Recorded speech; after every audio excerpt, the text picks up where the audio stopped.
Chris and Ben back together again in The Contractor. What was it like reuniting for this movie? It was great fun, hard work, obviously, but I love being able to have a good buddy come and work. Um, the role of James and Mike, I play James, Ben plays Mike. It requires a certain background of familiarity, a brotherhood, a bond, and I knew that because we didn't have much time, it was a small budget film that we needed. It would really help to have that kind of in spades and have that kind of relationship without having to work on it. I knew that we could do that, and Ben came and played, and it was great. This thriller is action packed. So aside from getting to work together again, what really drew you both to this story? It was the fact that this, on its surface, is an action thriller. It's seemingly like something you've seen before, but really at the heart of it, it's something a bit more Rubik's cubing and complex, and deals with the blurred lines of ethics and morality. Certainly not black and white. It's much grayer. This is a man, James Harper. It's a character study about this man who was raised on certain fictions, certain stories that he's been told about democracy and freedom in America. And then those are taken from him and proved to be either false or corrupted or no longer working for him. So I was really intrigued by that. I was intrigued by the story, about the story of veterans and what happens to veterans and the mental health of veterans and the psychological impact of killing, psychological impact of teaching violence to young boys. So that's what interested me. I know I was on the edge of my seat when I was watching it. And then just when I thought I could lean back and take a breath, I had to be back on the edge of my seat again. It was so engaging throughout the entire film from start to finish. Ben, for you, what do you think people will be surprised by when they watch this?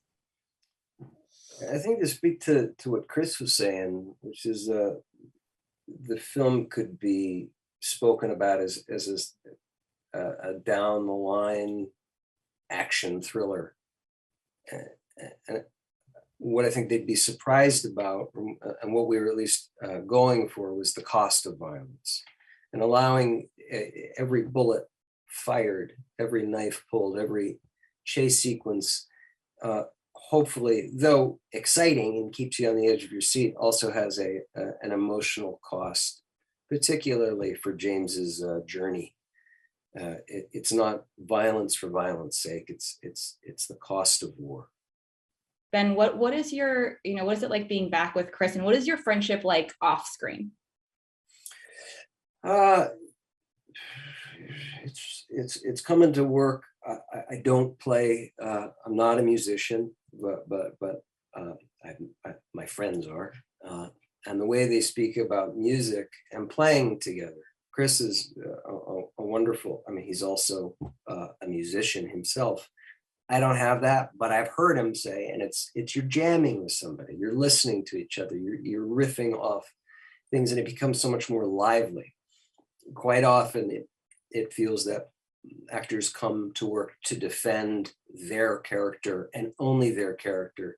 Whereas I know when I'm coming to work with Chris, drop 5 of my lines, or he'll change a thing, and it's just you're just listening to each other.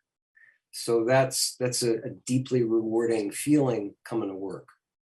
Chris, I loved watching your character have that moment where it sort of clicked for him that when things were going awry, they might not have really been what it was seeming like at the beginning. Why do you think that he, in this character development, decided to follow his gut instinct?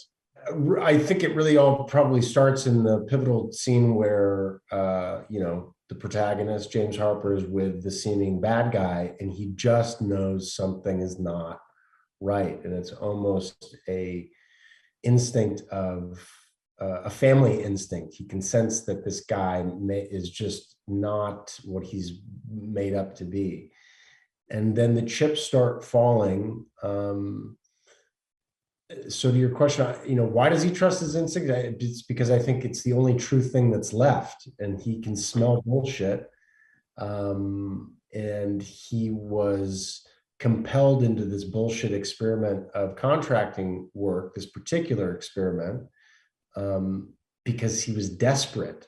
Once that desperation wore off and he was down the line and it was life or death, that's when he said, F it all, I'm going to trust, the thing that's beating inside, my moral compass.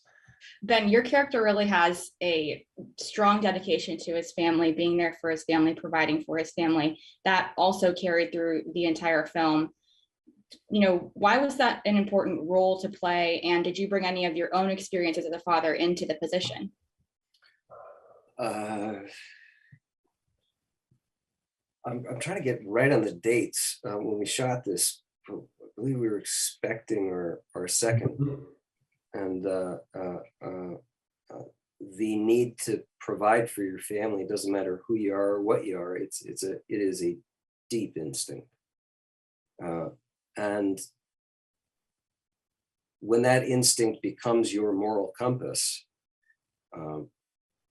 things can fall away or become less meaningful, or you find a way to take care of them the best way you know how. And in Mike's case is that he's taken all the training that he got from our military, retired, and found a way to support his family. In this case, his son has some extra needs, and it was played by a wonderful actor named Nicholas Noblet, who has cerebral palsy. And those realities become so much more focused. You're saying, I got to take care of my people.